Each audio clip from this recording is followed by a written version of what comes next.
KJRI tidak bekerja sendirian. Jadi di negara orang kita harus ngikutin aturan pemerintah di sini.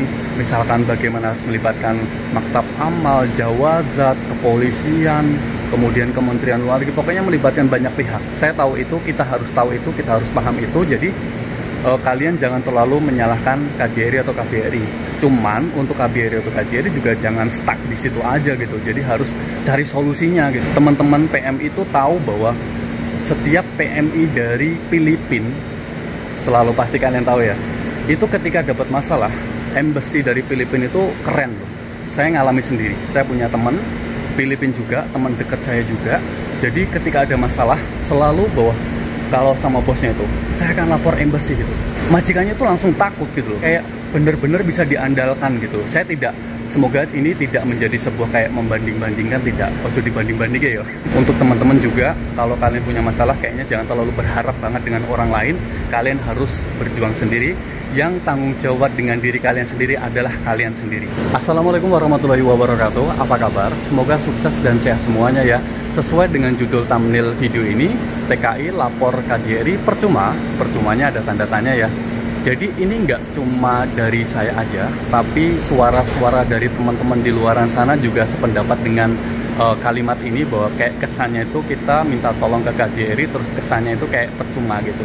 Tapi banyak juga teman-teman TKI atau PMI yang dalam masalah kemudian minta tolong ke KJRI atau KBRI itu mendapatkan bantuan yang sepenuhnya gitu dan berhasil gitu. Oke, kita persingkat aja ya, KBRI atau KJRI, saya nyebutnya KJRI aja. Oke, perwakilan satu aja. Jadi KJRI itu tidak bekerja sendirian di Arab Saudi, kita harus memahami itu, harus melibatkan banyak pihak. Oke, misalkan maktab amal, jawazat, atau kepolisian, jadi harus melibatkan banyak pihak. Jadi kita nggak bisa 100% menyalahkan bahwa oh KJRI nggak bisa bantuin, percuma lapor KJRI, misalkan seperti itu. Jadi mungkin video ini juga sangat berguna buat teman-teman ke depannya. Misalkan kalian punya masalah apa di luar negeri, misalkan di Arab Saudi ya, misalkan ya, kemudian kalian dapat masalah dan terlalu berharap bahwa KJRI bisa bantuin kalian, daripada nanti kalian kecewa. Bayangan kalian tuh misalkan, wah KJRI akan melindungi atau memperjuangkan hak-hak para PMI khususnya yang resmi, dan ketika kita punya masalah kemudian coba lapor ke KJRI konsultasi, ternyata bantuan yang diberikan ke kita itu enggak seperti yang kita bayangkan. Jadi daripada sebelum nanti kalian kecewa, kalian harus nonton video ini. Dan juga teman-teman yang mungkin punya pengalaman apa, silahkan tulis di kolom komentar. Siapa tahu ini juga bisa menjadi masukan atau kritik ke KJRI. Tapi ingat ya, pesannya yang sopan ya, jangan yang sembarangan. Jadi pengalaman saya pribadi, saya ngalamin sendiri. Kemarin saya punya masalah dengan majikanku. Kalau kalian ngikutin video-video saya, bahwa pada akhirnya saya harus di final exit. Saya ke Arab Saudi bukan karena majikanku saat ini. Jadi majikanku saat ini juga tidak berjasa atas kedatanganku di Arab Saudi. Aku datang ke Arab Saudi juga nggak gratis. Aku bayar modal. Dan pada akhirnya dia harus mengexitkan saya karena tidak mau dijual. Bahasanya seperti itu. Sebelum datang ke KJRI membuat janji temu, saya sudah kayak mungkin komunikasi dengan sana sini gitu, cari solusi lah kayak gitu untuk membahas masalahku yang aku di final exit. Bisa nggak sih aku dibatalin final exitnya atau melaporkan majikanku? Tujuannya biar tidak ada TKI-TKI yang lain yang nasibnya seperti saya gitu loh. Ibaratnya baru kerja beberapa bulan aja terus di-exitkan seenaknya saja. Bahasanya seperti itu.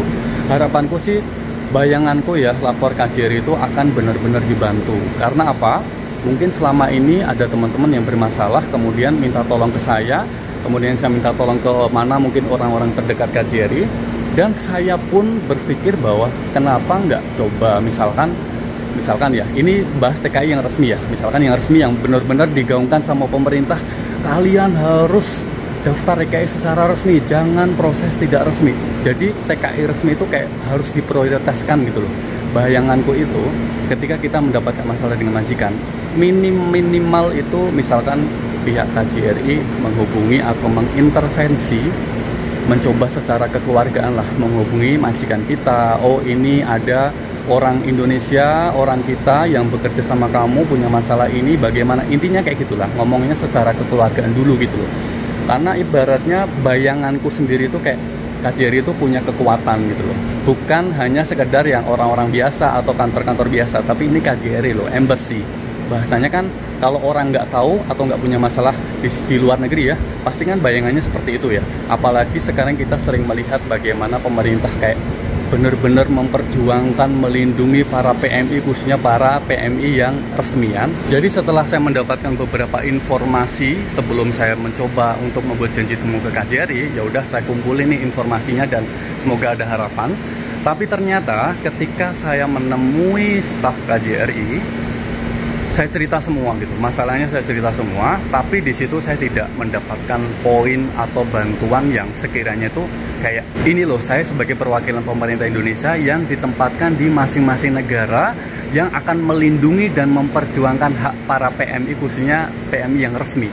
Itu poin-poin kayak gitu tuh kayak aku nggak mendapatkan untuk masalah saya, oke? Tapi untuk masalah teman-teman yang lain pasti dapat lah. Misalkan nih PMI yang kaburan kemudian minta tolong dipulangkan, diproses, dibantu KJRI, itu aman. Itu banyak yang kayak gitu. Cuman untuk masalah yang aku hadapin, kalau kalian ngikutin video-video saya tentang masalah yang aku hadapin saat ini, untuk tipe-tipe kayak gitu kayaknya jangan terlalu berharap juga, karena saya sudah mengalaminya sendiri. Yo, harapanku sih ini sebuah masukan untuk KJRI atau KBRI kedepannya harus bagaimana, karena kalau kesannya kayak gitu-gitu aja, jadi kayak percuma aja gitu loh, dan kayak stuck di situ aja, kayak oh ya udahlah, emang kita nggak bisa ngapa-ngapain. Jadi kesannya ya harapannya nggak cuma gitu-gitu aja gitu. Jadi mikirnya gini, kalau embassy negara lain bisa, kenapa kita nggak gitu. Jadi harus cari solusinya, jangan stuck di situ aja. Karena banyak teman-teman juga yang kayak nggak berharap banget sama KJRI gitu loh. Jadi teman-teman sendiri yang berjuang harus merelakan hak-haknya, misalkan diambil sama majikan. Jadi harus benar-benar diperjuangkan sih, apalagi kita-kita yang sebagai TKI resmi. Saya tidak mengesampingkan TKI yang nggak resmi, nggak, tapi ini kayak pemerintah benar-benar menggaungkan jangan berangkat ke luar negeri secara tidak resmi, harus sesuai prosedural.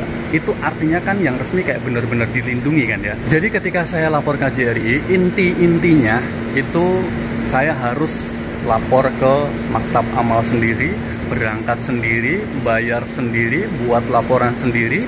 Nanti kalau pihak KJRI atau KBRI dibutuhkan sebagai pendamping, maka mereka siap. Jadi hanya sebatas itu aja. Ibaratnya saya punya hak di sini dan hak saya direnggut sama majikan, tapi KJRI hanya memberikan solusinya seperti itu, karena KJRI juga nggak bisa berbuat banyak gitu loh. Jadi saya juga memahami, cuman harus ada solusi. Jangan cuma santai-santai misalkan ya udah gitu, emang aturannya kayak gitu, ya udah gitu aja. Harusnya sih nggak kayak gitu, karena ibaratnya KJRI itu kan punya kekuatan, harusnya punya kekuatan. Karena aku selalu, karena kumpulnya dengan orang-orang Filipina, itu kayak mereka itu kayak benar-benar membanggakan embassy mereka gitu loh. Bahasanya sih kayak gitu. Dan alhamdulillah selama ini aku nggak punya masalah yang harus melibatkan KJRI, dan ketika saya punya masalah ini dan mencoba untuk melibatkan KJRI, ternyata ya sama-sama aja sih. Semoga ini menjadi kritik yang positif buat semuanya gitu.